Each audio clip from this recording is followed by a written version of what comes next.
Do you use an internal wiki, project management system, or other tool where your team posts links to your website? Have you ever dug into referral traffic in HubSpot and seen those apps show up? I'm Juli from Sprocket Talk, and I'm here to show you how to suppress unwanted referral traffic from your HubSpot traffic analytics. Let's get started. Are you a HubSpot user looking for fun and interactive education that helps you be better at HubSpot? Then welcome to Sprocket Talk.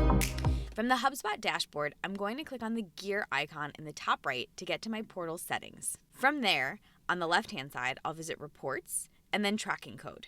From the Tracking Code screen, I want to go to the Advanced Tracking tab. This is where I would normally find domain settings and some exclusion traffic. You're probably familiar with excluding some of your IP addresses, but you might never have paid attention to this field down here. Exclude traffic from these referrers. At Sprocket Talk, we use Asana as our project management system, and today I want to exclude traffic that comes from our Asana app. So I'm going to add app.asana.com to the exclusion list and save this change. And that's it. Going forward, this referred traffic won't show up in traffic analytics in HubSpot. This change can be especially valuable if you have a remote or hybrid remote team. When someone frequently visits different locations to work, like libraries or coffee shops, it might be too much to constantly update IP addresses. By excluding this referred traffic, you're able to gain more control over your analytics profile. It's important not to go too crazy here.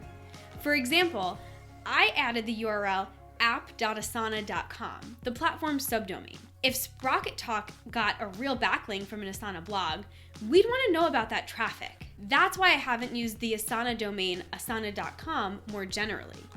Proceed with caution and be as specific as possible with these exclusions. Did this video help you?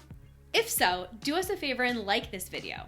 And for more actionable HubSpot content, subscribe to this channel and become a free Sprocket Talk member at sprockettalk.com. I'll see you soon. Until then, remember to be a happy, helpful, humble human, do good marketing, and of course, happy HubSpotting.